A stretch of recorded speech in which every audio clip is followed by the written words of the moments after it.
हे दोस्तों, मैं चिराग एक और वीडियो के साथ। तो आज हम देख रहे हैं कॉर्पोरेट अकाउंटिंग में issue, forfeiture and reissue of shares का पार्ट। अब देखिए, कॉर्पोरेट अकाउंटिंग में और भी टॉपिक होते हैं, जैसे लिक्विडेशन ऑफ कंपनीज का पार्ट आ गया, आपका मर्जर एक्विजिशन का पार्ट आ गया, amalgamation and reconstruction of companies का पार्ट आ गया, होल्डिंग कंपनी अकाउंट का पार्ट आ गया, जिसे आप कंसोलिडेशन जनरली बोलते हैं। तो आपने ये अपने अंडर ग्रेजुएट या पोस्ट ग्रेजुएट कोर्स में देखे होंगे, तो आपको पता है कि कितने बड़े बड़े टॉपिक होते हैं, इसकी एंट्रीज कितनी सारी होती है। तो अब देखिए, इतने सारे एंट्रीज के पार्ट, यानी एक पर्टिकुलर बड़ा क्वेश्चन तो अपन कवर नहीं कर पाएंगे। ज़्यादातर हम क्या करते हैं, इसमें थ्योरेटिकल कॉन्सेप्ट के पार्ट को देखते हैं और छोटे छोटे क्वेश्चंस को देखते हैं। अगर आप इशू, फॉरफीचर एंड रीइशू की बात देखेंगे तो फॉरफीचर के छोटे क्वेश्चन आ जाते हैं। अगर आप इसमें देखोगे कि और क्या आ सकता है, तो सिक्योरिटी प्रीमियम का यूज़ क्या होता है। आपको पता है कि शेयर्स पे डिस्काउंट का पार्ट आजकल नहीं होता, स्वेट इक्विटी को छोड़ के। तो आपको स्वेट इक्विटी का मतलब पता होना चाहिए। बायबैक क्या होता है, बोनस शेयर क्या होता है, ऐसे छोटे छोटे पॉइंट आपको पता होने चाहिए। जैसे एक बार रिडम्पशन और प्रेफरेंस शेयर का क्वेश्चन आ गया छोटा सा, तो वो भी क्या कर दिया, उसका अमाउंट लोगों ने गलत कर दिया। मेरे हिसाब से जून 19 में ही आया था। उसमें मैं भी था एक विक्टिम, मैंने भी गलत करा, चाहे मैंने भी पढ़ाया वो। ठीक है, जब मैंने जून 19 का एग्ज़ाम दिया तो मैंने भी गलत किया। तो देखिए, गलत आप कर सकते हैं, क्योंकि इतने सारे टॉपिक है, उसमें से आप कितनी कितनी चीज़ें याद रखेंगे। तो कभी कभी मिस्टेक हो जाती है, तो याद रखना कि आप इंपॉर्टेंट एमसीक्यूज़ या रेफरेंस बुक के जो भी क्वेश्चन है वो पढ़ते रहिए। अगर आपको उसमें से कोई पॉइंट नहीं आता तो गूगल कीजिए, नहीं तो मुझसे पूछिए, मैं भी आपको क्या करूँगा बता दूंगा। लेकिन अगर आप बोलेंगे कि सर उस पर एक वीडियो बना दीजिए टॉपिक पे, तो एक पर्टिकुलर 2-3 लाइनें के लिए वीडियो बनाना ज़रूरी नहीं है। हाँ, अगर कोई पर्टिकुलर टॉपिक छूट जाता है तो आपने बोला, तो मैं कवर कराऊंगा जैसे हमारी पर्टिकुलर यूनिट्स कवर हो जाती है। अब देखिए, टॉपिक कोई नहीं छूटा, क्योंकि अगर आप जैसे कोई भी पर्टिकुलर टॉपिक लेते हैं, इशू, फॉरफीचर एंड रीइशू, इसमें भी बहुत सारे पार्ट आ सकते हैं। जैसे एम्प्लॉय स्टॉक ऑप्शन प्लान है, इसके भी क्वेश्चन आते हैं। इसकी भी पूरी की पूरी क्या बनती है, जर्नल एंट्री। राइट शेयर बोलोगे, उनसे रिलेटेड भी क्या आता है, पूरा का पूरा एक क्वेश्चन आता है। तो ये थोड़ी टॉपिक छूटा हुआ है, आपको उससे रिलेटेड बस पॉइंट पता होने चाहिए कि राइट शेयर का मतलब क्या होना चाहिए। क्योंकि डिटेल में आने के चांस क्या होते हैं, कम होते हैं। डिटेल में आने के चांस किसके होते हैं, जो मेन टॉपिक का कंटेंट है, इसलिए। ठीक है, तो यहाँ पे हम issue, forfeiture and reissue of share का पार्ट देख रहे हैं। इसमें सबसे पहले देखेंगे कंपनी क्या है, यानी मीनिंग एंड डेफिनेशन। फिर इसकी कैरेक्टरिस्टिक कवर करेंगे। फिर इसके बाद देखिए, शेयर कैपिटल का पार्ट आएगा, जिसमें इक्विटी शेयर और प्रेफरेंस शेयर का पार्ट आएगा। टाइप्स ऑफ प्रेफरेंस शेयर का पार्ट आएगा। और फिर उसके बाद इक्विटी शेयर, प्रेफरेंस शेयर में डिफरेंस का पार्ट आएगा। फिर आपका वही एंट्रीज का फॉर्मेट देखेंगे कि अगर कैश में इशू करते हैं शेयर्स तो क्या एंट्री होगी, जिसमें आपका एक तो लमसम का पार्ट आएगा और एक इंस्टॉलमेंट का, application, allotment, first call, second and final call, ऐसे। और एक पार्ट आएगा अदर देन कैश, कि जब भी जो शेयर इशू करते हैं वो अदर देन कैश इशू करते हैं, तो तब क्या एंट्री होगी। ठीक, तो वो फॉर्मेट से रिलेटेड आज मैं पार्ट बता दूंगा, और बाकी फॉरफीचर, रीइशू का पार्ट अगली वीडियो में कवर हो जाएगा। शायद मैंने एक इलस्ट्रेशन भी आज कवर कर रखा है, जो कि authorise, issued, subscribe, paid up, इससे रिलेटेड है। तो मेरे हिसाब से वीडियो में देखता हूँ आज कितना पार्ट कवर हो पाता है, क्योंकि थियोरटिकल पार्ट ज़्यादा है। और हाँ, मैंने यहाँ पे काइंड ऑफ कंपनीज या टाइप ऑफ कंपनीज कवर नहीं करी। वो कब कवर करेंगे, जब लीगल एस्पेक्ट ऑफ बिजनेस का पार्ट आएगा, क्योंकि उसमें अलग से कंपनीज एक्ट 2013 दे रखा है, और उसमें अलग से काइंड ऑफ कंपनीज का टॉपिक दे रखा है। तो फालतू में यहाँ पे कराऊँ तो ज़रूरी नहीं है, क्योंकि देखिए यहाँ पे इसका लिंक किससे, सिर्फ इससे। तो इसलिए हमने शुरू में कंपनी ये पार्ट देखा। अब आपको पता है कि कंपनी का मतलब क्या होता है, जो कि आपने 12th में भी देखा। मैंने रेफरेंस बुक देखी थी अरियंत की, तो उसमें क्या बोल रखा था, लैटिन वर्ड के अकॉर्डिंग इसके दो वर्ड होते हैं, एक तो कॉम और एक होता है पनीस, PANIS। कॉम का मतलब होता है साथ, विद और टुगेदर, ऐसे बोलते हैं। और पनीस का मतलब क्या होता है, फूड। तो अगर आप ऐसे सोचोगे तो इसका मतलब क्या, साथ खाना। लेकिन अगर इसको मिला के बनाओगे लैटिन वर्ड के हिसाब से, तो इसका मतलब क्या होता है, जो भी मर्चेंट मैन होते हैं, यानी व्यापारी होते हैं, वो आपस में एसोसिएशन बना लेते हैं, एक साथ इकट्ठा हो जाते हैं। या पर्सन्स कोई भी हो गए, जैसे हमारे जैसे, वो एक साथ इकट्ठा हो गए और वो किसी मैटर पे डिस्कशन कर रहे हैं और साथ में खाना भी खा रहे हैं। जैसे घर के मेंबर क्या करते हैं, डिस्कशन भी करते हैं और खाना खाते हैं, तो क्या बोलते हैं, कंपनी। तो यहाँ पे कंपनी का मतलब लैटिन वर्ड में यही दिया गया है। ठीक है, लेकिन अगर आप जनरल सेंस में या आप कंपनीज एक्ट के हिसाब से बोलोगे तो क्या होता है, तो जनरल सेंस में मीनिंग दे रखी है और कंपनीज एक्ट के हिसाब से भी दे रखी है। कंपनीज एक्ट के हिसाब से देख लेते हैं, ये बोल रहा है कि company means A company incorporated under this act, मतलब दिस एक्ट मतलब ये कंपनीज एक्ट 2013, और under any previous company law. इससे पहले की भी लॉ थे, आपको पता है, कंपनीज एक्ट 2000, 1956 भी था, और उससे पहले भी कोई कंपनी एक्ट था। तो आपको पता है कि अमेंडमेंट तो होते रहते हैं, लेकिन एक कंपनी एक्ट पहले से प्रॉपर बना होता है। तो जैसे 1956, 2000, 2013, तो ये बोल रहा है कि अंडर दिस एक्ट, जो ये कंपनी एक्ट 2013 है, इसके अंदर कोई कंपनी रजिस्टर्ड हुई हो या इससे पहले के किसी एक्ट से रजिस्टर्ड हुई हो, कोई पुरानी कंपनीज भी तो होती है, तो वो क्या कहलाएगी, कंपनी कहलाएगी। ठीक है, लेकिन अगर आप नॉर्मल सेंस में यानी सिंपल मीनिंग देखते हैं तो उसका मतलब क्या है? देखिए अब यहाँ पे क्या दे रखा है, एक कंपनी और a joint stock company is an organisation incorporated by a group of person through the process of law to undertake a business. तो आपको पता है कि ये एक पर्सन का एसोसिएशन है जो कि क्या करते हैं, मनी को कंट्रीब्यूट करते हैं किसके फॉर्म में, कॉमन स्टॉक के फॉर्म में। कॉमन स्टॉक में जनरली हम क्या बोलते हैं, इक्विटी शेयर के फॉर्म में, ताकि उस मनी को कहाँ पे लगाया जा सके, बिजनेस में, यानी बिजनेस को अंडरटेक किया जा सके। तो जो भी मेंबर क्या करते हैं, मनी लगाते हैं, आपको पता है कि जनरली वो शेयर होल्डर कहलाते हैं। और जो भी वो मनी लगा रहे हैं उसको क्या बोलते हैं, शेयर कैपिटल बोलते हैं। और शेयर कैपिटल जो छोटे छोटे यूनिट्स में डिवाइड होती है, उन यूनिट्स को क्या कहा जाता है, शेयर कहा जाता है। तो जनरली इसमें ये दे रखा है। और आपको पता है कि कंपनी एक आर्टिफिशियल पर्सन होती है, उसका एक हम बोल सकते हैं कि लीगल अस्तित्व होता है, लीगल एग्जिस्टेंस होता है, जिसको हम बोलते हैं सेपरेट लीगल एंटिटी, ये होती है। तो बोल रहा है कंपनी एक आर्टिफिशियल पर्सन है and is separate from its member, अपने मेंबर से क्या होती है, सेपरेट होती है। तभी आपको पता है कि इसकी एक अलग से खुद की कॉमन सील होती है। जैसे आप साइन करते हो, कोई भी फॉर्म भरते हो, जैसे मैं साइन करता हूँ, ठीक है, तो वैसे आपको पता है कि जब भी कंपनी एक सेपरेट पर्सन और एक लीगल आर्टिफिशियल पर्सन है, इसका एक सेपरेट एग्जिस्टेंस है, तो ये क्या करेगी, अपने मेंबर के बिहाफ पे क्या करेगी, बिजनेस को ऑपरेट कर सकेगी। मेंबर क्या करेंगे, इसके बिहाफ पे काम करेंगे। तो जब भी कोई ट्रांजेक्शन होगा, परचेज का, सेल का, एसेट को बेचने का, तो कोई भी बिजनेस के ट्रांजेक्शन होंगे तो इसकी खुद की क्या लगेगी, मोहर लगेगी, खुद की क्या लगेगी, एक कॉमन सील लगेगी। ठीक, तो जैसे बैंक में कैश जमा कराते हो, तो आपको पता है कि जब भी आपने कैश जमा कराया, स्लिप मिली, तो बैंक की मोहर लगी, फिर उस पे जो भी कैशियर है उसके साइन हुए, लेकिन मेन क्या था, बैंक की मोहर। अगर वो नहीं लगी होती तो कैशियर के साइन का कोई अस्तित्व ही नहीं रहता, कोई मोल ही नहीं रहता, कोई भाव ही नहीं रहता। जनरली यही पार्ट है। तो ये बोला, the owner of shares of share capital of a company are known as member. ये मैं आपको बता चुका हूँ, पर्टिकुलर यही पॉइंट आपको बोल रखा है। और देखिए नीचे कैरेक्टरिस्टिक में भी सारा पार्ट आएगा कि एक वॉलंटरी एसोसिएशन है, एक सेपरेट एंटिटी होता है, परपेचुअल एग्जिस्टेंस होता है, या परपेचुअल हम बोल सकते हैं कि इसका परपेचुअल एग्जिस्टेंस का मतलब क्या होता है। देखिए सीधी सी बात है कि हम बोलते हैं कि कंपनी हमेशा चलती रहेगी, लिक्विडेट होती है आपको पता है, लेकिन लीगली क्या बोलते हैं कि कंपनी हमेशा चलती रहेगी। कंपनी के मेंबर्स अगर मीटिंग में थे और कंपनी पे बॉम्ब भी गिर जाए, तब भी कंपनी का अस्तित्व समाप्त नहीं होता। तो इसका मतलब वो कैसे समाप्त होता है, जब वो कोर्ट के थ्रू हो रहा हो, ठीक है, यानी लिक्विडेशन हो रहा हो। तो जो वाइंडिंग अप ऑफ कंपनी का पार्ट पढ़ते हो तब होता है। जनरली वैसे बोला जाता है कि कंपनी का लिक्विडेशन नहीं होगा। तो वो एक कैरेक्टरिस्टिक के पार्ट में। तो यहाँ पे आपने ये मीनिंग भी पढ़ ली, डेफिनेशन भी पढ़ ली, और देखिए ये भी देखिए बोल रहा है, a company is an artificial person created by law having a separate entity with perpetual succession and a common seal. यही पार्ट आ गया आपका। Thus we can say that a company is an artificial person. Artificial person एक तरीके से intangible हो गया, जिसको आप देख नहीं सकते हो, लेकिन आपको पता है कि उसका अस्तित्व कैसे आ गया, लीगली आ गया, लॉ के थ्रू क्रिएट होके आ गया, क्रिएटेड बाय लॉ। तो एक इंटेंजिबल पर्सन था, एक आर्टिफिशियल इंटेंजिबल पर्सन था, लेकिन लीगली क्रिएट होने के कारण वो एक अलग से एक पर्सन की तरह हो गया। ठीक है, जैसे पर्सन क्या करता है, गुड्स खरीद सकता है, बेच सकता है, वैसे ही क्या करेगा, बिजनेस भी क्या करेगा, गुड्स खरीद सकता है, बेच सकता है। जैसे पर्सन के ऊपर केस हो सकता है, तो वो भी क्या करेगा, केस कर सकता है, उसके ऊपर भी केस हो सकता है कंपनी के ऊपर। And has a separate entity from its member and perpetual succession, it executed it work through a common seal. ये मैंने आपको बताया। तो देखिए एक बार आप क्या करना, कैरेक्टरिस्टिक मैनुअली पढ़ लेना, नॉर्मल कैरेक्टरिस्टिक है, टिपिकल नहीं है। चाहे ऊपर देख लो क्या बोल रहा है, एक वॉलंटरी एसोसिएशन है पर्सन की, क्योंकि आपको पता है कि दो या उससे ज़्यादा पर्सन मिला के क्या करते हैं, कंपनी एक्ट 2013 के अकॉर्डिंग रजिस्ट्रेशन करवाते हैं, या उससे पहले अगर रजिस्ट्रेशन कराया तो अलग बात है।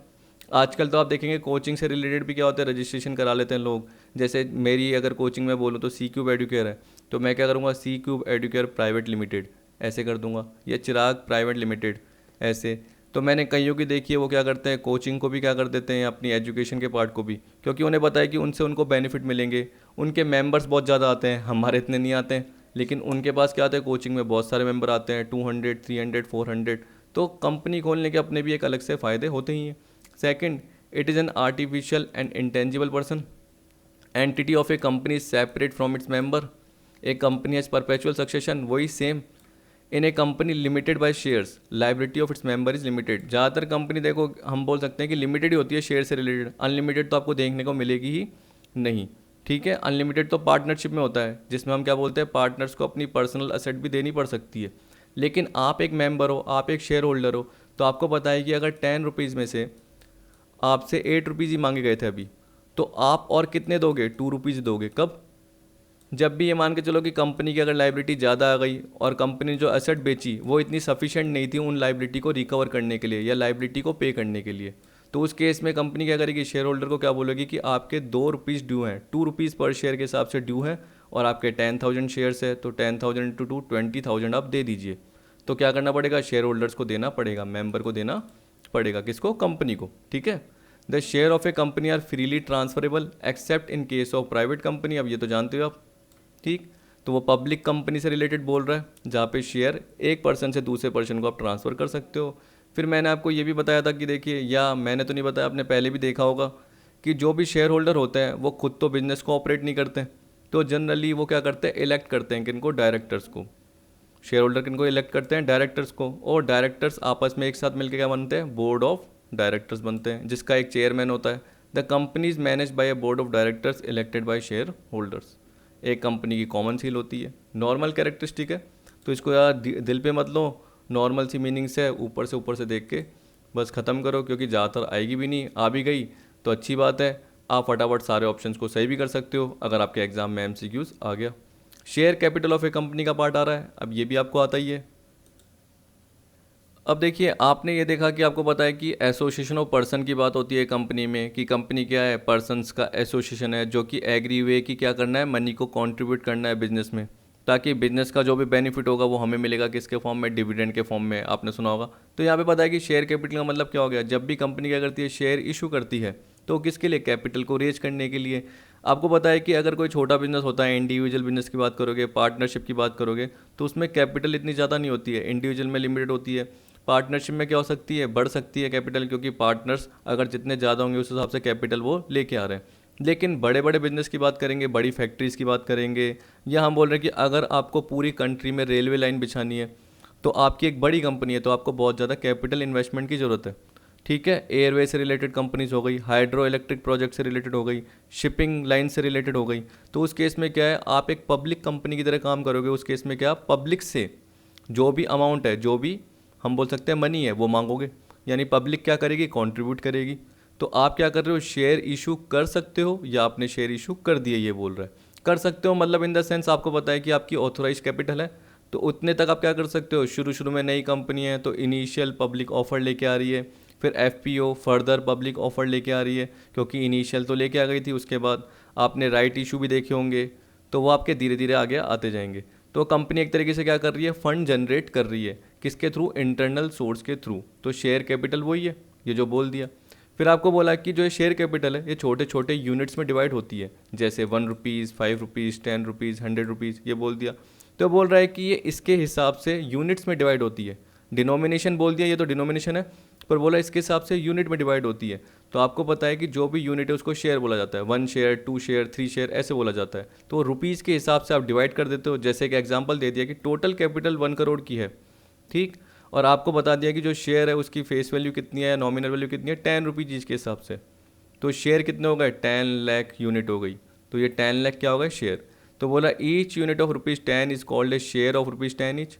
In this case, the company is said to have 10 lakh share of ₹10 each and the nominal value of the share will be ₹10। तो यहाँ पे जो नॉमिनल वैल्यू है, जो फेस वैल्यू बोल रखी है, वो ₹10 है, और यहाँ पे जो 10 लाख यूनिट्स है, ये 10 लाख शेयर है, और टोटल शेयर कैपिटल कितने की है, 1 करोड़ की आपको दे रखी है। अब आपको काइंड्स ऑफ शेयर बोल रखे हैं, काइंड्स ऑफ शेयर में 2 बोल दिए, जो कि किसके हिसाब से बोल दिए, सेक्शन 43 के अकॉर्डिंग, प्रेफरेंस शेयर कैपिटल और इक्विटी शेयर कैपिटल, ये बोल दिया। तो प्रेफरेंस शेयर क्या होते हैं, जिनको प्रेफरेंशियल राइट होता है, 2 होते हैं, आपको पता है। जब भी देखिए प्रॉफिट आफ्टर टैक्स निकल के आता है, तो आपको पता है कि प्रेफरेंस शेयर होल्डर को पहले प्रेफरेंस शेयर डिविडेंड का राइट होता है, उसके बाद इक्विटी शेयर होल्डर को डिविडेंड मिलता है, उसके बाद कंपनी की मर्जी की उसको रिटेन करे या आगे वापस से प्रेफरेंस शेयर होल्डर को डिविडेंड दे दे, जो कि आगे मैं अभी क्लासेस वाले यानी क्लासेस ऑफ प्रेफरेंस शेयर वाले पार्ट में आपको बताऊंगा। बहुत सारे होते हैं प्रेफरेंस शेयर के टाइप्स, तो वो मैं बताऊंगा, ठीक है।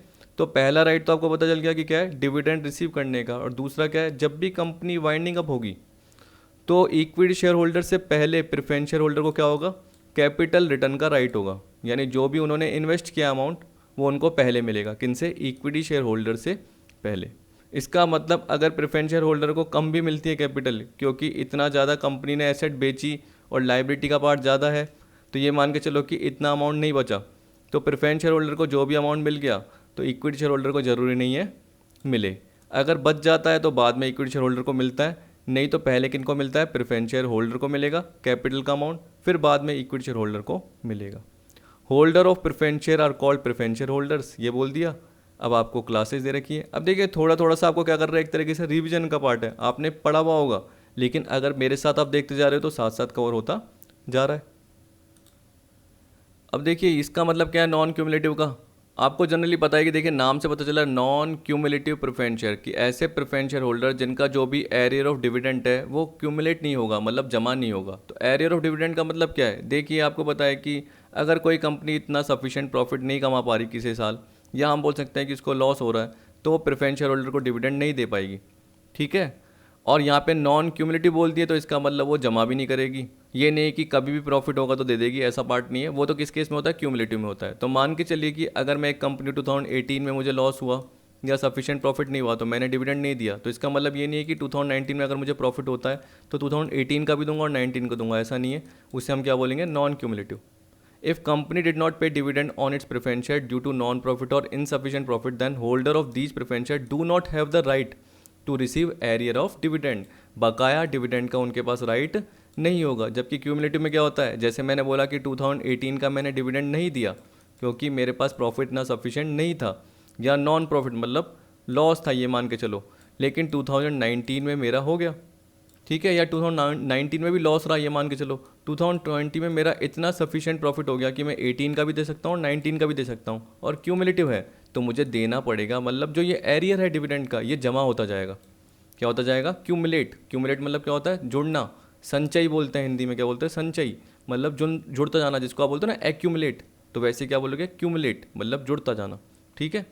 पार्टिसिपेटिंग क्या होता है, देखिए पार्टिसिपेटिंग में क्या होता है, आपको पता है कि प्रेफरेंस शेयर होल्डर को राइट होता है, तो जो भी प्रॉफिट आफ्टर टैक्स बचा उसमें से प्रेफरेंस शेयर होल्डर को डिविडेंड दे दिया, प्रेफरेंस शेयर डिविडेंड। जैसे मान के चलिए कि 1 लाख था, 1 लाख में से इनको 20,000 मिल गया। अब 20,000 कैसे मिलता है, प्रेफरेंस शेयर कैपिटल में निकलता है डिविडेंड, ध्यान रखना है ना, फेस वैल्यू पे जनरली आपका निकल जाता है। तो बाकी कितना बचा, 80,000, ठीक। अब 80,000 में माइनस क्या कर दिया, इक्विटी शेयर होल्डर वालों को डिविडेंड दे दिया, तो मान के चलो 30,000 दे दिया जो उनकी कैपिटल के हिसाब से निकला, तो बाकी कितना बचा, 50। अब ये जो सरप्लस प्रॉफिट बचा है इनमें से भी प्रेफरेंस शेयर होल्डर को डिविडेंड मिलेगा, इसमें से भी डिविडेंड मिलेगा। तो ये बोल रहा है if the article of association of a company provide that after payment of dividend to equity share holder, equity share holder को डिविडेंड देने के बाद, क्योंकि प्रेफरेंस शेयर को तो पहले मिलेगा ही मिलेगा, पर देखिए क्या बोल रहा है, after payment of dividend to equity share holder the preference share holder have a right to participate in surplus profit, कि अगर सरप्लस प्रॉफिट बच जाता है और आर्टिकल्स में बोल रखा है कि उन्हें एक और बार दिया जाएगा, उसमें परसेंटेज का पार्ट अलग दे सकता है, याद रखना, ये नहीं कि इसमें सेम है और इसमें भी सेम है, अलग दे सकता है। These shares are called participating preference share, ऐसा आ गया, ठीक। नॉन पार्टिसिपेटिंग का मतलब क्या हो गया, बस एक बार ही प्रेफरेंशियल राइट है, बाद में नहीं मिलेगा, पहले प्रेफरेंस शेयर होल्डर को डिविडेंड मिलेगा, फिर इक्विटी को, फिर वापस से नहीं मिलेगा। The preference share holder of which do not carry the right to share in the surplus left after paying the dividend to equity share holder are known as non participating preference share, वापस से नहीं मिलेगा। फिर आपको देखिए क्या बोल रखा है, कन्वर्टेबल, इसका मतलब वही है कि ऐसे प्रेफरेंस शेयर होल्डर जिनका क्या है, हम बोल सकते हैं कि किसी पर्टिकुलर डेट पे, जैसे आपको पता है कि 3 साल बाद कन्वर्ट हो जाएंगे, तो 3 साल बाद वो इक्विटी शेयर में कन्वर्ट होने का राइट रखते हैं, तो उसे हम कन्वर्टेबल बोलते हैं। और अगर वो राइट नहीं रखते हैं तो उसे हम क्या बोलेंगे, नॉन कन्वर्टेबल प्रेफरेंस शेयर। इस तरीके से आपको दे रखे। फिर आपका दे रखा है रिडीमेबल और इरेडीमेबल। रिडीमेबल का मतलब क्या होता है, जो किसी पर्टिकुलर डेट पे या सर्टेन डेट पे रिडीम हो जाते हैं, आपको पता है। The preference share which can be redeem by the company on or earlier than a certain date are called redeemable preference share. Normally हम क्या बोलते हैं, 20 ईयर्स के अंदर क्या हो जाते हैं, रिडीमेबल हो जाने चाहिए। तो कंपनी क्या करती है, 10 ईयर्स के इशू कर देती है, 5 ईयर्स के इशू कर देती है। करेक्ट कर लेना अगर मुझे कि ये पर्टिकुलर पार्ट खत्म हो गया है नहीं हो गया। वैसे तो मुझे ध्यान है कि रिडीमेबल प्रेफरेंस शेयर का पार्ट जो भी होता है यानी रिडम्पशन का, वो 20 ईयर की मैच्योरिटी ही जनरली होती है मैक्सिमम। अब मिनिमम तो आप क्या बोलोगे, 3 साल, 5 साल, 10 साल, 15 साल कंपनी क्या कर सकती है, रिडीमेबल प्रेफरेंस शेयर इशू कर सकती है। इररिडीमेबल का क्राइटेरिया अब है ही नहीं वैसे भी, ठीक है। पहले शुरू में चलता होगा तो चलता होगा। इररिडीमेबल का मतलब क्या होगा, जब तक कंपनी वाइंडिंग अप नहीं होती तब तक आपको प्रेफरेंस शेयर कैपिटल का पैसा मिलेगा ही नहीं। तो ऐसा जनरली प्रेफरेंस शेयर इशू नहीं होते हैं। ये बोला था preference share which can be redeemed by the company at the time of winding up are called irredeemable preference share. The company act 2013 does not permit issue of irredeemable preference share. तो देखिए मैंने क्या बताया, ऐसा part अब होता ही नहीं है। और रिडीमेबल में एक बार कंसीडर करके देखना, मेरे हिसाब से मैक्सिमम 20 ईयर्स ही मैच्योरिटी वाला पीरियड होता है।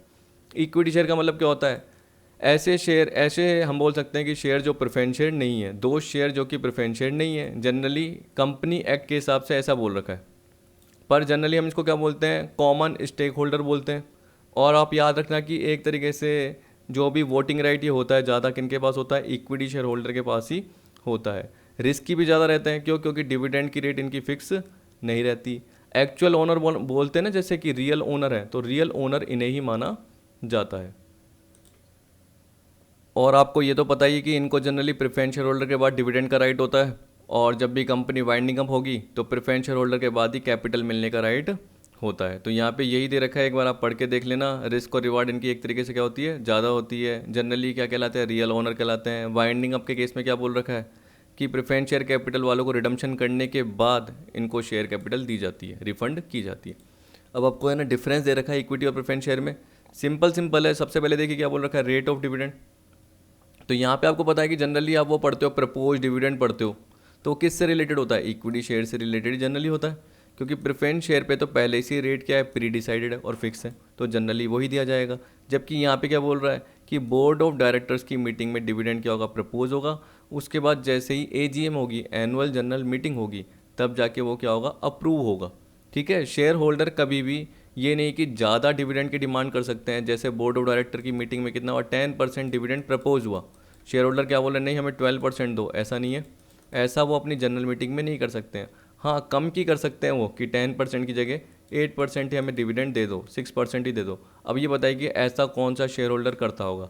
और ज़्यादातर आपको बताया कि मीटिंग में जनरली जाता भी कौन होगा, यानी दूर दूर के शेयर होल्डर तो जनरली मीटिंग में जाते भी नहीं है। तो यहाँ पे हम बोल सकते हैं कि देखिए प्रैक्टिकल और थ्योरेटिकल पार्ट थोड़ा अलग अलग होता है, हमें थ्योरेटिकली सोचना पड़ता है। राइट ऑफ डिविडेंड की बात करोगे, dividend is paid after payment of dividend to preference share, dividend is paid before it's paid on equity share. अब बार बार ये बोलेगा, एरियर ऑफ डिविडेंड की बात बोलोगे तो आपको पता है कि देखिए आपने टाइप्स में एक पढ़ा था क्यूमुलेटिव, तो ये बोल रहा है एरियर ऑफ डिविडेंड का मतलब क्या है, जिस साल आपका इनसफिशिएंट प्रॉफिट था या लॉस का पार्ट था, उस साल अगर डिविडेंड हुआ और फिक्स रेट है आपको पता है, तो ये डिविडेंड का जो भी अमाउंट निकला वो कब दिया जाएगा, जब भी जिस साल प्रॉफिट होगा। तो arrear of dividend is paid only on cumulative preference share, तो कब दिया जाएगा, जिस साल आपका प्रॉफिट होगा और डिविडेंड सफिशिएंट होगा। कहने वाला प्रॉफिट सफिशिएंट होगा तो उस पर जो डिविडेंड निकलेगा, तो वो पिछले साल का जो बकाया है या पिछले सालों का जो बकाया है वो भी जुड़ के देना पड़ेगा। ये बोल रहा है dividend is not declare during the year, it is not accumulated to be paid in the coming year. ऐसा कोई केस नहीं है। यहाँ पे तो देखिए कंपनीज के ऊपर है कि बोर्ड ऑफ डायरेक्टर मीटिंग करेंगे डिविडेंड देना या नहीं देना, इसमें कोई एरियर ऑफ डिविडेंड का पार्ट नहीं रहेगा, जो कि प्रेफरेंस शेयर पे रहता है। कन्वर्टेबिलिटी, इक्विटी शेयर कन्वर्टेबल नहीं होते हैं, जबकि प्रेफरेंस शेयर जो भी टर्म्स है उसके हिसाब से क्या हो सकते हैं, कन्वर्ट हो सकते हैं। रिडम्पशन, अब देखिए आपको पता है कि इक्विटी शेयर ट्रांसफरेबल होते हैं, क्या होते हैं, ट्रांसफरेबल होते हैं। तो रिडम्पशन का पार्ट नहीं आता, ये एक पर्सन से दूसरे पर्सन ट्रांसफ़र की बात करता है, जबकि ये तो क्या है, रिडीम। रिडीम का मतलब क्या हो गया, जो भी पर्टिकुलर प्रेफरेंस शेयर होल्डर है स्पेसिफाइड पीरियड होने के बाद, यानी जो भी उसकी लाइफ है, मैच्योरिटी पीरियड है, वो होने के बाद जनरली रिडम्पशन करना पड़ता है कंपनी को। जबकि इक्विटी शेयर में क्या होते हैं, वो ट्रांसफरेबल होते हैं एक जगह से दूसरी जगह। तो these are irredeemable during the life of a company. एक कंपनी में buy back its equity share, हाँ खुद के शेयर खरीद सकती है। अब जनरली वो खुद के शेयर खरीदेगी तो एंट्री क्या होगी, equity share capital to bank. अब वो प्रीमियम से रिलेटेड पार्ट भी रहता है। तो देखिए अगर बायबैक का पार्ट आएगा, मुझे लग रहा है कि मेरे को आपको एंट्रीज का पार्ट तो थोड़ा बताना पड़ेगा बायबैक का, तो मुझे लगता है कि मैं आपको वो भी बता दूंगा। अब देखिए मैं अगर वो पॉइंट बताते जाता हूँ तो आपका कोर्स लेंदी हो जाएगा, पहले बता रहा हूँ, और इसके हिसाब से अकाउंटिंग एंड ऑडिटिंग में हमें टाइम लगेगा ही लगेगा। आप ये सोचोगे कि एक ही दिन में आपको बहुत सारी वीडियोज़ मिल जाएगी, तो वो पॉसिबल नहीं रहेगा। Voting right, equity share holder है voting right in all circumstances, जबकि प्रेफरेंस शेयर को जनरली बोल रहा है कि वोटिंग राइट नहीं होता, यानी स्पेशल सर्कमस्टेंसेज में ही वोटिंग राइट होता है। रिफंड ऑफ कैपिटल, अब देखिए रिफंड ऑफ कैपिटल कब होती है, जब प्रेफरेंस शेयर कैपिटल होल्डर को मिलती है। वाइंडिंग अप के केस में जैसे प्रेफरेंस शेयर कैपिटल वालों को दी जाएगी, उसके बाद इक्विटी शेयर कैपिटल वालों को मिलेगी। और यहाँ पे क्या बोल रहा है, इक्विटी शेयर होल्डर से पहले प्रेफरेंस शेयर होल्डर को कैपिटल मिलेगी, बस जो आपने पढ़ा। अब देखिए आपको काइंड दे रखे हैं, या आप क्लासेस भी बोल सकते हो। तो आपको पता है ऑथोराइज, इशूड, सब्सक्राइब्ड में आपका क्या आता है, subscribed and fully paid up, ठीक, और subscribed and partly paid up इस तरीके से आता है आपका पार्ट। और आपको पता है कि जितना आपका सब्सक्राइब का पार्ट है उसमें से आपने जो मांगे तो उसमें से अगर जितने नहीं मांगे तो कॉल्ड अप अनकॉल्ड ये भी पार्ट आता है आपका। उसमें आपका क्या आता है, कॉल्ड अप में कितना पेड अप पार्ट है, और जितना पेड अप नहीं हुआ वो कॉल्स इन एरियर का पार्ट आता है। इसी तरीके से आपको ज़्यादा मिल गया तो कॉल्स इन एडवांस का पार्ट आता है। फिर रिजर्व कैपिटल का पार्ट भी आता है। तो ये छोटे छोटे पार्ट है, ये जनरली आपको आने चाहिए, क्योंकि जितने भी लोगों ने आप कॉमर्स ली है आपने, तो आपको पता है कि आपने 12th में भी देखा होगा, और अंडर ग्रेजुएट में जब भी बीकॉम फर्स्ट ईयर में सबके पार्ट में ये आता ही आता है। मोस्ट प्रोबेबली जितनी भी यूनिवर्सिटीज़ हैं अलग अलग, सब में ये आता ही है कोर्स में। Kinds of share capital of company क्या बोल रहा है, according to part 1 schedule 3 of company 2013, क्योंकि पार्ट 1 किसका है, बैलेंस शीट का। एक company has to show each class of share capital as authorised, issued and subscribed, ऐसे दिखाना पड़ेगा। अब देखिए ऑथराइज कैपिटल का मतलब क्या है, आपको पता है कि इसको हम रजिस्टर्ड कैपिटल भी बोलते हैं, नॉमिनल कैपिटल भी बोलते हैं। तो इसका मतलब क्या है, maximum amount of share capital जो कि कंपनी के मेमोरेंडम में ऑथोराइज किया गया है। तो जैसे अगर मैंने बोला 1 करोड़ रुपीज़ कंपनी के मेमोरेंडम में ऑथोराइज किए गए हैं, एक होता है MOA और एक होता है AOA, आर्टिकल ऑफ एसोसिएशन। इसको हम बोलते हैं सीमा नियम हिंदी में। मेमोरेंडम मतलब होता है सीमा नियम, और ये क्या होता है, अंतर नियम। आर्टिकल्स क्या होता है, अंतर नियम। तो जो ये मेमोरेंडम की बात कर रहा है तो जनरली इसमें क्या होता है, नेम क्लोज होता है, ऑब्जेक्ट क्लोज होता है, कैपिटल क्लोज होता है, प्लेस क्लोज होता है, ये सारा पार्ट जो होता है तो वो सारा का सारा किस में होता है, आपका मेमोरेंडम से रिलेटेड पार्ट में होता है। तो जो कैपिटल का पार्ट है इसलिए आपका किस में आएगा, मेमोरेंडम में आएगा। आर्टिकल्स में जनरली आप बोल दीजिए कि टर्म्स एंड कंडीशन का पार्ट कवर होता है। इतना डिटेल में जाने की ज़रूरत आपको है ही नहीं। डिटेल में जाना है नेट पे सर्च कीजिए आर्टिकल ऑफ एसोसिएशन क्या होता है, तो सारा आपको पार्ट मिल जाएगा। नहीं तो ये देखेंगे कि लीगल एस्पेक्ट ऑफ बिजनेस वाले पार्ट में अगर उससे रिलेटेड टॉपिक कवर होगा तो कर लेंगे, अगर वो उनसे रिलेटेड होगा, क्योंकि ये इतना इंपॉर्टेंट पार्ट नहीं है, क्योंकि कभी भी इस टाइप से नहीं आता कि आर्टिकल ऑफ एसोसिएशन क्या है, ये जनरली नहीं आ सकता। ठीक है, इसके चांस न के बराबर होते हैं। यहाँ पे आपको बोल दिया maximum amount of capital stated in the memorandum of association of the company is known as authorise. ऊपर यहाँ पे बोल दिया, इसको नॉमिनल भी बोलते हैं, रजिस्टर्ड कैपिटल भी बोलते हैं ना। Under this each class of share, preference share and equity share are stated separately. ठीक है, अब इशूड कैपिटल क्या है, ऑथोराइज कैपिटल का वो पार्ट जो पब्लिक में सब्सक्रिप्शन के लिए इशू किया गया है, कि पब्लिक से इतना पैसा मिल सके। ठीक है, तो आपको पता है कि पब्लिक को आप क्या करते हो, कैश में इशू करते हो या other than cash, for consideration other than cash issue करते हो। तो जैसे अगर मैंने ऊपर आपको बताया कि 1 करोड़ रुपये की ऑथोराइज कैपिटल थी, मान के चलो कि वो 1 करोड़ रुपये की कैसे 10 लाख शेयर है ऑफ रुपीज़ 10 ईच।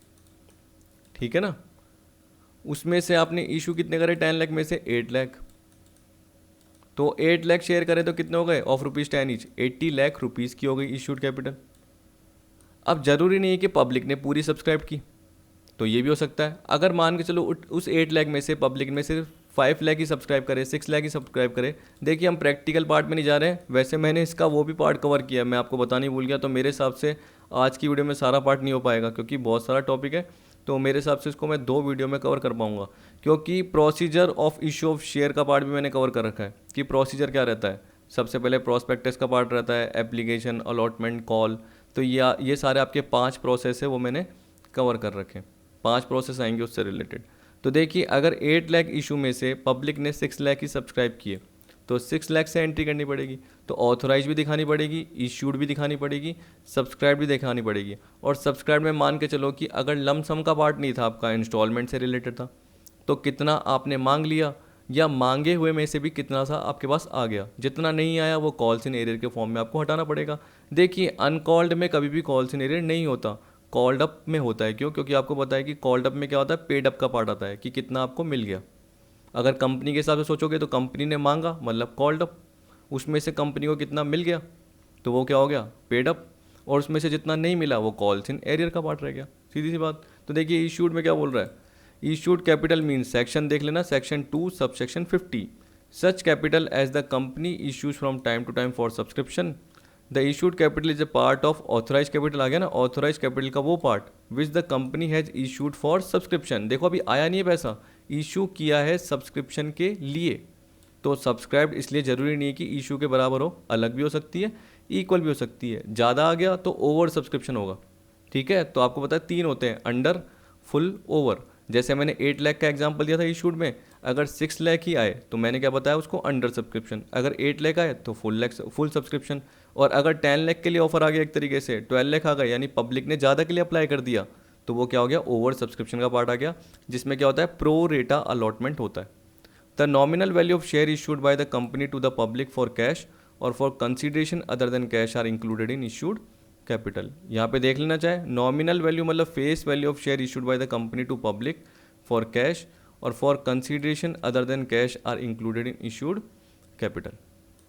फिर इसके बाद सब्सक्राइब कैपिटल में क्या दे दिया, section 2 subsection 86 of company act 2013, subscribe capital means such part of capital which is for the time, यहाँ पे ये बोल सकते हो such part of issued capital which is for the time being subscribe by the member of the company. The subscribe capital is a part of issued capital which is subscribe, normal part. तो आपको पता है कि अगर 8 lakh issue करे और public ने 8 lakh subscribe कर लिया तो अच्छी बात है, कम सब्सक्राइब करे तो बाकी क्या हो जाएंगे, अनसब्सक्राइब कहलाएंगे, बाकी क्या कहलाएंगे, अनसब्सक्राइब। जितने सब्सक्राइब किए उसमें से जितने मांग लिए वो क्या हो जाएंगे, called up. According to section 2 subsection 50 of company act 2013, called up capital means such part of capital which has been called for payment. अब देखिए क्या होता है कि कभी कभी बैलेंस शीट की डेट तक आप सेकंड कॉल नहीं मांग पाते हो, आपकी एप्लीकेशन आपने मांग ली, अलॉटमेंट मांग ली और फर्स्ट कॉल मांग ली, सेकंड एंड फाइनल कॉल नहीं मांग पाए, यहाँ तक ही मांग पाए। तो आपको पता है कि जैसे 3 का है, ये 2 का है, 3 और 2 5 और ये 3 का है, और सेकंड कॉल आपकी 2 की थी, तो आप यहाँ तक ही मांग पाए 8 रुपीज़ तक, तो आप क्या बोलोगे, कॉल्ड अप। और ये क्या होगी, अनकॉल्ड, ये कोई कॉल से नहीं होगी या अनपेड नहीं होगी, या रखना। तो आपको पता है जितना आपने मांगा वो कॉल्ड अप और जितना नहीं मांगा वो अनकॉल्ड। इसमें से जितना पैसा आपको नहीं मिला, ठीक है, जितना मिल गया वो पेड अप और जितना नहीं मिला वो कॉल्स इन एरियर। तो कॉल्ड अप में से जितना पैसा आपको मिल जाता है, अमाउंट मिल जाता है आपको मतलब कंपनी को, तो कंपनी के लिए क्या होती है, वो पेड अप कैपिटल होती है। तो देखिए क्या बोल रहा है, called up capital means, section देख लेना जरूर, called up capital means such part of the capital which has been called for payment. अब देखिए सच पार्ट ऑफ कौन सा capital, subscribed capital which has been called from the share holder by the company. Share holder को क्या बोला कि भाई आपने शेयर के लिए अप्लाई किया था, आपको हमने अलॉट कर दिया, आपको हमने मेंबर बना दिया, आपने एप्लीकेशन दे दी, अलॉटमेंट दे दी, ठीक है, आपका अभी तक फर्स्ट कॉल का पार्ट नहीं आ गया, ड्यू डेट हो गई और अभी तक नहीं आया। तो इसका मतलब क्या है, देखिए अगर कॉल्ड अप हमने मांग लिया और उन्होंने सिर्फ क्या करा, हमें 3 और 2 रुपीज़ ही दिए एप्लीकेशन और अलॉटमेंट के, फर्स्ट कॉल नहीं दी, तो वो क्या हो जाएगा, कॉल्स इन एरियर हो जाएगा। तो कॉल्ड अप का मतलब क्या है, हमने मांगा और उसमें से कितना मिल गया वो है पेड अप। तो 3 रुपीज़ एप्लीकेशन के और अलॉटमेंट के 2 रुपीज़ मिल गए, तो टोटल 5 रुपीज़ मिल गए। तो ये बोल रहा है paid up share capital, section देख लेना जरूर, means such aggregate amount of money created as paid up is equivalent to the amount received as paid up in respect of share issued and also includes any amount created as paid up in respect of share of the company but does not include any other amount received in respect of such shares by whatever name called। इसमें typical हो गया, तो आपको normal सोचना है, कोई भी example सोचिए जिसमें आपको बताए कि एप्लीकेशन कितनी है, 3 है, मान लो अलॉटमेंट 3 है, फर्स्ट कॉल 2 है और सेकेंड कॉल 2 है, ऐसे मान के चलिए। अगर आपने फर्स्ट कॉल तक मांगा है तो 3 3 2, आप एक कंपनी हो तो आपने 8 रुपीज़ के हिसाब से कॉल्ड अप कर दिया, ठीक है। अब मान के चलिए कि जो एप्लीकेशन आ गई थी शुरू में ही, क्योंकि ये तो आई जाती है, जब भी क्या होता है कोई भी पर्सन अप्लाई करता है तो एप्लीकेशन इंस्टॉलमेंट के केस में आ जाती है। अलॉटमेंट आपने मांगी, आप कंपनी हो, दे दी सामने वाले ने।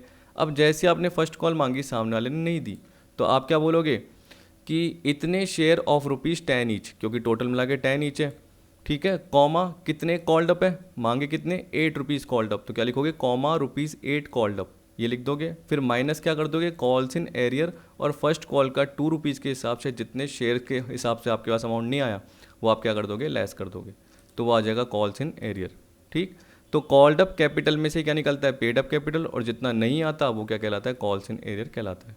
फिर भी मैंने एक एग्जाम्पल कवर कर रखा है ताकि आपको समझ में आ जाए।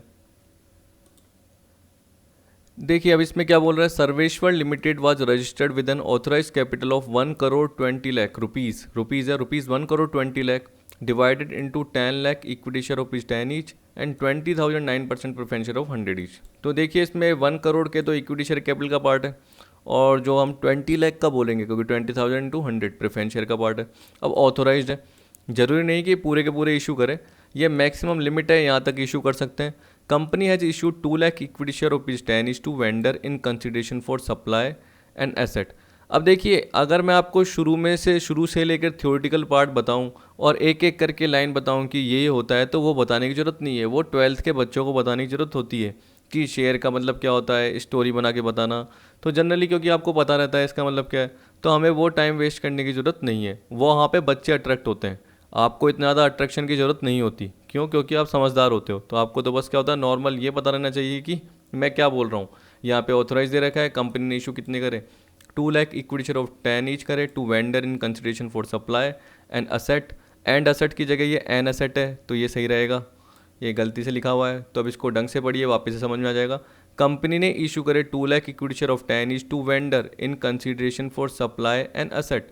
तो देखिए, सामने वाले ने क्या करा, वेंडर ने हमें एसेट सप्लाई करी और उसके बदले में हमने क्या करा, उसे 20 लाख रुपीज़ के शेयर दे दिए।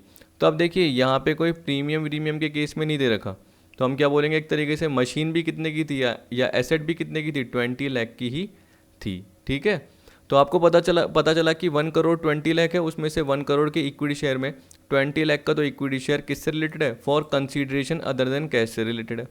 And it has issued 20,000 9% preference share of 100 each on which all amount has been received in cash. अब देखिए, इसमें तो पूरा का पूरा इशू कर दिया गया, ये 1 करोड़ 20 में से प्रेफरेंस शेयर का पार्ट, तो ये तो चलो सिंपल हो गया। नाउ द कंपनी, और यहाँ पे देखिए क्या बोल दिया, which all the amount has been received in cash, सारा अमाउंट कैश में रिसीव हो गया। इसका मतलब लमसम है, क्या है, जो ये प्रेफरेंस शेयर है लमसम का पार्ट है। लेकिन अब जो इक्विटी शेयर की बात कर रहा है, अब आपको पता है कि जो 1 करोड़ के आपके इक्विटी शेयर बोल रखे थे, 1 करोड़ रुपीज़ की इक्विटी शेयर कैपिटल बोल रखी थी, या उसको आप 10 लाख के शेयर भी बोल सकते हो। तो 10 लाख में से 2 लाख तो किसने ले लिए, एक तरीके से वेंडर को दे दिए। बाकी में से जो 8 लाख है, उसमें से 4 लाख किसको इशू करे, पब्लिक को। तो आपको बाकी को देखने की ज़रूरत ही नहीं है, आपको बस इसको ही देखने की ज़रूरत है। और इसमें से सब्सक्राइब कितने करे वो देख लेना। अगर कुछ ना बोले तो आपको पता है कि इतने ही सब्सक्राइब किए गए हैं। तो बोल रहा, now the company issued 4 lakh equity share of 10 each at a premium of ₹3 per share, payable as follows, ₹4 on application, 5 including premium on allotment. आप देख लेना, यहाँ पे प्रीमियम कितना दे रखा है, प्रीमियम ₹3 दे रखा है, अलॉटमेंट पे बोल रखा है, तो 2 + 3 ₹2 फेस वैल्यू है और ₹3 प्रीमियम है। And balance as and when required. जब भी ये लाइन होती है तो इसका मतलब अभी तक हमने मांगे नहीं है, हमने कहाँ तक मांगे, यहाँ तक ही मांगे। तो 5 + 4 मतलब कितना हो गया, 9। 9 में से अगर 3 हटा दोगे तो इसका मतलब ₹6 तक हमने मांग लिए। ठीक। The company received application for all the share allotment was made by the company. Company ने सारी की सारी एप्लीकेशन रिसीव करी जितने इशू करे थे, और अलॉटमेंट कंपनी ने कर दिया था। A share holder who hold 5,000 share did not pay the allotment money and remaining share holder has paid allotment money. Show the above information in the balance sheet of company under equity and liability part. अब देखिए, ये तो call सिनेरियर का part आ गया, तो एक बार देख लेते हैं यहाँ पे जो बैलेंस शीट दे रखी है। तो बैलेंस शीट का जो पार्ट दे रखा है, इसमें particulars, note number, current year का फिगर और प्रीवियस ईयर का फिगर दे रखा है। इक्विटी एंड लायबिलिटी में दिखाना है, तो आपको पता है कि मैंने फाइनेंशियल स्टेटमेंट एनालिसिस का फॉर्मेट बताया था, उसमें बताया था शेयर होल्डर फंड। उसके अंदर 3 पार्ट आते हैं, share capital, reserve and surplus, money received again share warrant. और सेकंड में आगे आता है share application money pending allotment, third में आता है नॉन करंट, और फोर्थ में आता है करंट लायबिलिटी। ये तो आपने देखा ही था। अब देखिए, शेयर कैपिटल का जो नोट नंबर 1 दे रखा है, तो उसका सारा डिटेल नीचे कवर कर रखा है। आप बोलोगे सर रिजर्व एंड सरप्लस ये कहाँ से आ गया, तो देखिए सिक्योरिटी प्रीमियम, आपको पता है कि आपने प्रीमियम पे इशू करे, तो सिक्योरिटी प्रीमियम का पार्ट भी आपका आएगा। और कॉल सिनेरियर है तो वो सिक्योरिटी प्रीमियम से भी जा सकता है, क्योंकि उसने क्या नहीं दिया, 5,000 वाले ने did not paid the allotment money, allotment money नहीं दी, क्योंकि balance as and when required का मतलब हमने अभी तक तो फर्स्ट कॉल या जो भी फाइनल कॉल बोलेंगे इसको, देखिए ये एप्लीकेशन है, ये अलॉटमेंट है, तो ये क्या होगी, फर्स्ट एंड फाइनल कॉल। ये अभी तक मांगी ही नहीं है, कहाँ तक मांगे, अलॉटमेंट तक मांगे, ये जरूर याद रखना। अब देखिए कि ये जो इक्विटी एंड लायबिलिटीज़ में मैंने आपको बताया शेयर कैपिटल का पार्ट है, तो उसका नीचे नोट्स टू अकाउंट आपको दे रखा है। अब मैंने ऊपर आपको थ्योरेटिकल पार्ट पढ़ा दिया, तो मैं आपको यहीं से ही समझाता जाऊंगा, क्योंकि बार बार मैं थ्योरेटिकल पार्ट में जाऊंगा तो दिक्कत हो जाएगी आपको समझने में। तो ये देखो, शेयर कैपिटल में आपको दे रखा है ऑथोराइज, इशूड, सब्सक्राइब। सब्सक्राइब के 2 पार्ट होते हैं, subscribe and fully paid, and subscribe but not fully paid. ये जनरली कब आते हैं, जब आपको पता है कि एक बार अगर हमने बोल दिया कि देखिए कॉल्ड अप के हिसाब से आपने बोल दिया, क्या बोल दिया, एक कॉल्ड अप के हिसाब से होता है और एक पेड अप के हिसाब से होता है। अगर आप देखेंगे ऊपर इस वाले पर्टिकुलर पार्ट में, तो आपको पता है कि जो 10 लाख के जो इक्विटी शेयर थे, उसमें से 2 लाख के तो क्या कर दिए, वेंडर को दे दिए थे। और जो 4 लाख के इक्विटी शेयर की बात कर रहा है, तो उसमें एप्लीकेशन और अलॉटमेंट ही मांगी गई है। और जो अलॉटमेंट तक के भी पार्ट में है तो उसमें एक शेयर होल्डर ने नहीं दिया, यही तो हुआ पार्ट। तो इसलिए हमें क्या करना पड़ेगा, पार्ट को अलग अलग करना पड़ेगा। एक तो करना पड़ेगा subscribed and fully paid up, और एक क्या करना पड़ेगा subscribe but not fully paid up, क्योंकि हमने कॉल्ड अप ही कितने तक करी है, 6 रुपीज़ तक की हुई है अलॉटमेंट तक की। तो हमें उस पर्टिकुलर पार्ट के लिए subscribe but not fully paid up capital बनाना पड़ेगा, बस ये पार्ट रहता है। तो आप देखिए 20,000 9% प्रेफरेंशियल ऑफ 100 ईच 20 लाख ये ऑथोराइज के फॉर्म में थी, और 10 lakh equity share of 10 each ये आपने शुरू में पढ़ा था 1 करोड़ 20 लाख। इशूड कैपिटल में जाके देखिए तो आपको पता चलेगा कि कंपनी ने क्या करा, 20,000 के पूरे लम सम में इशू कर दिए थे प्रेफरेंस शेयर, तो ये पूरा पार्ट आ गया। इक्विटी शेयर भी इशू किए थे, लेकिन इक्विटी शेयर कैसे इशू किए थे, इंस्टॉलमेंट में।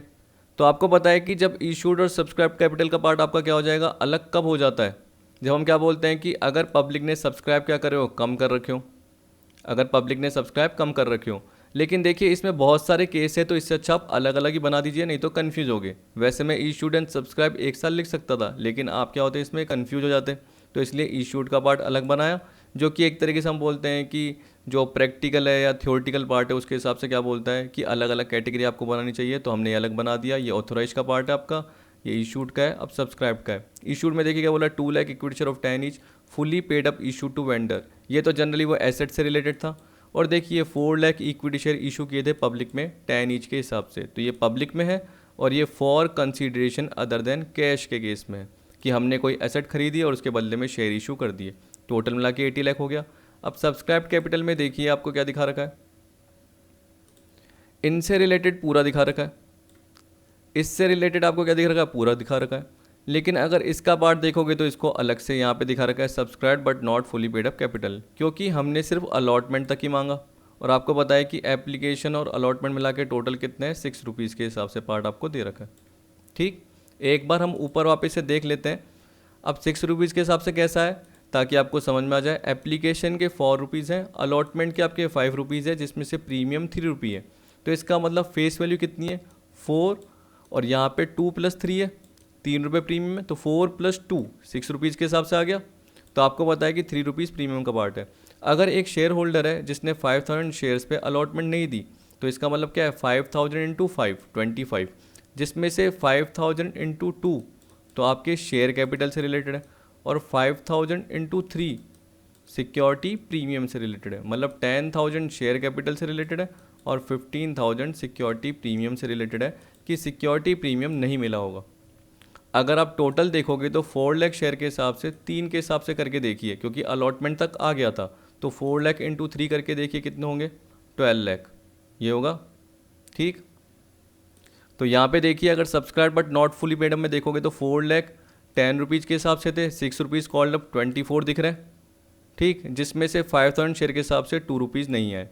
अब आप बोलोगे कि सर हमने तो अभी क्या देखा कि 4 रुपीज़ तो एप्लीकेशन के थे और अलॉटमेंट के कितने थे, 5 रुपीज़ थे। तो देखिए यहाँ पे तो कैपिटल पे फेस वैल्यू का पार्ट आ गया 4 + 2, और प्रीमियम के अभी मैंने क्या बोले 4 लाख पे 3 रुपीज़ के हिसाब से 12 लाख थे, वो नीचे देख लीजिए एक बार, ये रहा। आगे समझ में, 4 लाख × 3 12 लाख, तो 24 लाख तो आपकी फेस वैल्यू से रिलेटेड है, और 12 लाख आपके सिक्योरिटी प्रीमियम से रिलेटेड है। कॉल सीनियर कितनी है, 5,000 शेयर पे 5 रुपीज़ के हिसाब से 25, जिसमें से 10,000 तो आपकी कॉल सीनियर का पार्ट ये है, और 15,000 आपका इसमें प्रीमियम का पार्ट था। टोटल 5 रुपीज़ की अलॉटमेंट थी, जिसमें से 2 रुपीज़ फेस वैल्यू से रिलेटेड और 3 रुपीज़ प्रीमियम से रिलेटेड। तो 24 में से 10 गए 2390, और यहाँ पे 11,85,000 आ गया। ठीक है, तो ये टोटलिंग का पार्ट जो आपको दे रखा है, ये 6390 लाख ये इसका दे रखा है सारा का सारा, और यहाँ पे देख लेना ये जो पार्ट दे रखा है वो रिजर्व एंड सरप्लस का 11,85,000 दे रखा है, तो ये आपका ऊपर पुट कर दिया गया। तो इस तरीके से आपका पार्ट आता है, आपको ये सोचना पड़ता है। अब देखिए कभी कभी आपका शेयर फॉरफिटेड का भी पार्ट आता है, तो याद रखना कि जब भी आपका शेयर फॉरफिटेड का पार्ट आता है तो 23,90,000 आता है, प्लस क्या करोगे आप, शेयर फॉरफीचर का पार्ट कर दोगे अगर आप रीइश्यू नहीं करते हो, या जितने आपने शेयर फॉरफीचर किए उसमें से आपने कम ही रीइश्यू करें। आपको पता है कि अगर आपने किसी पर्टिकुलर पर्सन के, जैसे इस शेयर होल्डर के 5,000 शेयर वाले के, क्योंकि इसने अलॉटमेंट नहीं दी, मान के चलो उसके बाद आपने फॉरफिट कर दिया, जो कि मैं आपको फॉरफिट के केस में सिखाऊंगा, तो उस केस में आप क्या बोलोगे कि इससे कितनी कॉल्ड अप थी, पूरे के पूरे 10 रुपीज़ के हिसाब से हो सकती है, लेकिन हमने तो कॉल्ड अप कितनी मांगी, 6 रुपीज़ ही मांगी, तो 5,000 × 6 के हिसाब से, तो वो उस वक्त पार्ट आएगा। लेकिन अभी याद रखना आप शेयर फॉरफिटेड में दिखाओगे कितना, जितना रीइश्यू नहीं किया गया है। ठीक है, क्योंकि जितना री इशू कर दिया वो वापस से क्या आ जाता है, कैपिटल वाले पार्ट में इनकॉर्पोरेट हो जाता है, जुड़ जाता है। तो इसलिए क्या बोलते हैं, जितना री इशू नहीं किया गया उतने पार्ट से शेयर फॉरफिटेड का अकाउंट अभी भी खुला होता है, क्योंकि जितना री इशू कर दिया जाता है उतने से वो कैपिटल रिजर्व में ट्रांसफ़र हो जाता है अगर शेयर फॉरफिटेड का बैलेंस बचा हुआ रहता है तो। जब एंट्री का पार्ट आएगा, जब उसका कॉन्सेप्ट आएगा तब समझाऊंगा। तभी हो गया। अब कॉल्स इन एरियर और कॉल्स इन एडवांस का पार्ट देख लीजिए क्या बोल रहा है। फिर देखिए आपको पता है कि आपने 4 पार्ट देख लिए, ऑथोराइज, इशूड, सब्सक्राइब्ड, और मैं बोल सकता हूँ कि आपने कॉल्ड अप देख लिया, और हाँ पेड अप देख लिया। आपने 5 पार्ट देख लिए। अब आपका एक और पार्ट आता है जो कि रिजर्व कैपिटल से रिलेटेड बोल रखा है। कॉल्स इन एरियर आपको पता है कौन सा है, कि जो भी कॉल्ड अप कैपिटल का पार्ट था उसमें से जितना आपका पेड अप हो गया, मतलब जितना आपको मिल गया, तो जितना नहीं मिला, जितना शेयर होल्डर ने नहीं दिया, वो कॉल्स इन एरियर का पार्ट है। The amount called by the company in respect of share capital which is not paid by the share holder is called calls in arrear. जैसे इस वाले केस में क्या था, आपका 25,000 था, 5,000 टू 5 के हिसाब से। This amount is shown in notes to account as deduction from called up capital under the head share capital. As per table F, a company can charge interest on calls in arrear at the rate 10% per annum. अब देखिए यार, रखना calls in arrear पे जो interest होता है वो company के लिए इनकम होता है, ठीक है। तो ऐसे याद रखना, मिलता कम है देती ज़्यादा है, मिलता कम है देती ज़्यादा है। कंपनी को जब भी मिलता कम है तो कितना मिलेगा, 10%, और देगी कितना, 12%। पहले ये रेट कितनी थी, 5% और 6% थी। मेरे हिसाब से जब से कंपनी एक्ट का पार्ट जो आया था उसके बाद क्या हो गया, ये 10% और 12% चेंज हो गया था। हमारे टाइम पे यानी स्कूलिंग के टाइम पे जब मैंने 2008 में देखा था तो तब मैंने पढ़ी थी 5% और 6%। लेकिन जैसे ही आगे आगे बढ़ते गए तो रेट चेंज हो गई, और कितनी हो गई, 10% और 12% की रेट हो गई। तो आप याद रखना, interest on calls in arrear क्या है, आपको मिलता है, और कॉल्स इन एडवांस पे इंटरेस्ट क्या होता है, आपको देना पड़ता है। आपको मतलब कंपनी को, आप खुद को कंपनी मान के कीजिए तो आपको समझ में आ जाएगा। तो 10% इंटरेस्ट मिलता है और 12% देना पड़ता है। पर याद रखना, इससे कम भी हो सकती है रेट, जो भी तय की गई है। हमने क्या बोला, जब कुछ ना बोला जाए तो टेबल एफ के अकॉर्डिंग बोलता है, ठीक। देखिए, और कॉल्स इन एडवांस का जनरली आपको पता है कि मतलब क्या होता है। यहाँ तो क्या हो गया, शेयर होल्डर ने दिया ही नहीं, मांगा और दिया नहीं। यहाँ पे क्या हुआ, हमने मांगा भी नहीं कंपनी ने, और कंपनी को एडवांस में मिल गया। तो अगर आर्टिकल्स में प्रोवाइड कर रखा है तो कंपनी एडवांस अमाउंट एक्सेप्ट कर सकती है। इसका मतलब क्या, आपने अलॉटमेंट मांगी, आपने मतलब वही कंपनी मान के चलिए कि आपने अगर अलॉटमेंट मांगी और आपको फर्स्ट कॉल का अमाउंट भी साथ में उस शेयर होल्डर ने दे दिया। तो आपको पता है कि एक शेयर होल्डर है ए, मान के चलो 10,000 शेयर के हिसाब से आपने अलॉटमेंट कितनी मांगी, 5 रुपीज़ की। फर्स्ट कॉल कितनी थी, ये 3 रुपीज़ के हिसाब से थी। तो उसने ये तो दिया ही दिया, 10,000 इंटू 5 के हिसाब से 50,000, और साथ में 3 रुपीज़ भी दे दिए पर शेयर, यानी 10,000 इंटू 3 रुपीज़। तो टोटल मिला के 50 + 30 80,000 रुपीज़ दे दिए उसने। तो हम क्या बोलेंगे कि जो एक्स्ट्रा 30,000 मिला है वो क्या है, कॉल्स इन एडवांस का पार्ट है। तो तब तक उसे हमें किस में दिखाना पड़ेगा, अदर करंट लायबिलिटी में दिखाना पड़ेगा, करंट लायबिलिटीज़ की हेडिंग में। तो करंट लायबिलिटीज़ हेडिंग है और उसकी सब हेडिंग क्या आएगी, एक तरीके से अदर करंट लायबिलिटी, याद रख लेना। और टेबल एफ के अकॉर्डिंग आपको पता है कि कंपनी को एडवांस मिला है तो कंपनी को इंटरेस्ट देना पड़ेगा। कितना देना पड़ेगा, 12% पर एनम के हिसाब से, या जो भी लेसर अमाउंट जो डिसाइड किया गया है, ठीक है। जो मीटिंग में जनरली डिसाइड किया गया उसके हिसाब से जो भी लेसर अमाउंट। अगर डिसाइड नहीं किया गया तो टेबल एफ के अकॉर्डिंग क्या बोल दिया, 12%। और मैंने बताया ना कि हमारे टाइम पे तो क्या होता, टेबल एफ की जगह टेबल ए भी होती थी, और 5% और 6% होता था। अब देखिए क्या है कि ये चेंजेस जैसे ही हुआ, अब मुझे ये ध्यान नहीं आ रहा कि कब से चेंजेज हुआ, लेकिन आपको ये देखने की ज़रूरत ही नहीं है। आपको बस याद रखना है कि 10% और 12%। और कैसे याद रखना है, आपको पता है कि जो भी कॉल्स इन एरियर है उससे रिलेटेड इंटरेस्ट का पार्ट कंपनी के लिए इनकम है, और ये कंपनी को देना पड़ेगा इंटरेस्ट, ये एक्सपेंस है। इसकी एंट्री भी मैं बता देता हूँ, वैसे मैंने नीचे लिखी हुई है बाद में अलग से। इसकी एंट्री होती है interest on calls in arrear, क्योंकि देखिए ये आपका इनकम का पार्ट है ना, तो bank account debit to interest on calls in arrear, और ये एक्सपेंस का पार्ट है तो interest on calls in advance to bank. आप चाहे तो शेयर होल्डर को डेबिट क्रेडिट कर सकते हो, और जब भी पैसा मिला या दिया तो उसको क्या कर सकते हो, रिवर्स कर सकते हो। जैसे इस केस में आपको पता है कि आप शेयर होल्डर अकाउंट डेबिट तो interest on calls in arrear कर सकते हो। क्योंकि देखिए ये मान के चलिए शेयर होल्डर से लेना है तो शेयर होल्डर को डेबिट कर दिया, to interest on calls in arrear कर दिया। फिर उसके बाद जैसे शेयर होल्डर से मिल गया तो bank account debit to share holder. Same इसी केस में आप क्या करोगे, आपको एक तरीके से interest on calls in advance देना है तो interest on calls in advance account debit to share holder, तो वो क्रेडिटर के फॉर्म में हो गए। फिर आपको जब भी देना होगा तो शेयर होल्डर टू बैंक कर सकते हैं। देखिए अलग अलग रेफरेंस बुक के हिसाब से अलग अलग पार्ट होता है, लेकिन मैं बोलूँगा कि इफेक्ट तो सेम ही आता है अकाउंटिंग में। अब रिजर्व कैपिटल का पार्ट जनरली ये होता है, देखिए कैपिटल रिजर्व अलग होता है और रिजर्व कैपिटल का पार्ट अलग होता है। रिजर्व कैपिटल जनरली क्या हो गया कि जो भी अनकॉल्ड कैपिटल है, आपको जैसे अभी हमने ऊपर बताया कि अलॉटमेंट तक 6 रुपीज़ मांग लिए गए, तो इसका मतलब क्या, balance as and when required, जो आपने इलस्ट्रेशन देखा तो उसमें आपको बताया कि बाकी जो बचे थे वो नहीं मांगे। अगर आपने देखा एप्लीकेशन के 4 थे, अलॉटमेंट के जो 5 थे उसमें से 2+3 था। प्रीमियम का पार्ट अलग से याद रखना। तो आपकी फेस वैल्यू 10 रुपीज़ थी, 10 रुपीज़ में से एप्लीकेशन के 4 थे, अलॉटमेंट के 2 थे, तो जो फर्स्ट एंड फाइनल कॉल है 4 रुपीज़ की वो नहीं मांगी गई थी, तो वो अनकॉल्ड है।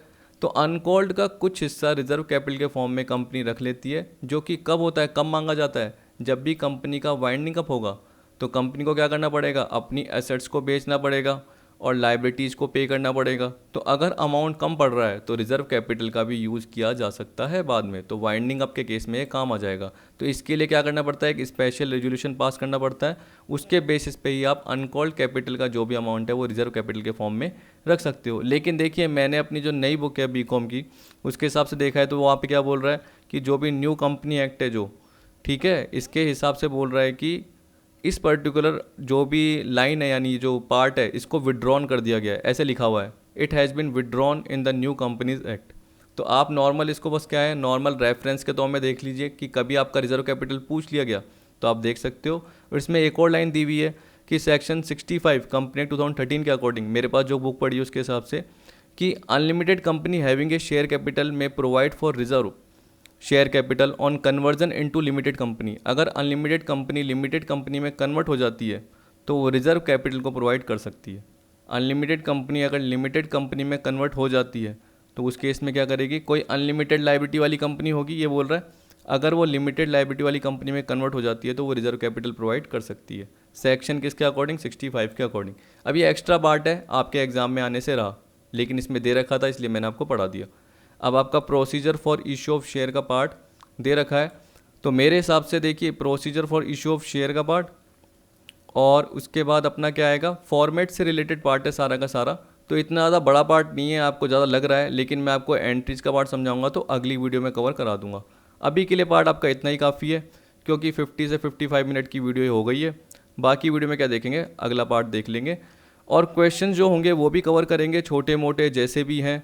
तो मैं ज़्यादा बड़े नहीं कवर करूँगा, छोटे छोटे कवर करूँगा, फॉर फ्यूचर के कवर करूँगा, रीइशू के कवर करूँगा। अगर मुझे लगा तो क्या बोलते हैं उसको, प्रो रेटा से रिलेटेड या ओवर सब्सक्रिप्शन से रिलेटेड मैं एक बड़ा क्वेश्चन कवर कर लूँगा।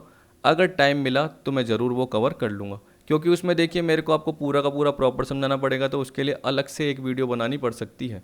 ठीक है, तो आप बताइएगा कि पूरा एक क्वेश्चन आपको कराना है या नहीं कराना है, क्योंकि एग्ज़ाम में जनरली वो बड़े क्वेश्चन नहीं आते। और अगर आपको देखने भी हैं तो मैंने क्या कर रखा है, फेस टू फेस वीडियो, जो आपको बताया कि मैं पहले वाइट बोर्ड पे क्या करता था, वीडियोस बनाता था, तो आप प्लेलिस्ट में जाके देख लेना, शायद क्लास 12th या कहीं पे वो आपको क्या मिल जाएगी, वीडियो मिल जाएगी, या मैं उसका लिंक आपको प्रोवाइड करा दूंगा। अगर आपको वो समझ में आ रहा तो ठीक है, नहीं तो मैं अलग से आपको एक वीडियो प्रोवाइड करके दे दूँगा, आप मुझे ज़रूर बताइएगा मैसेज करके, ठीक है, या व्हाट्सएप पे मैसेज करके।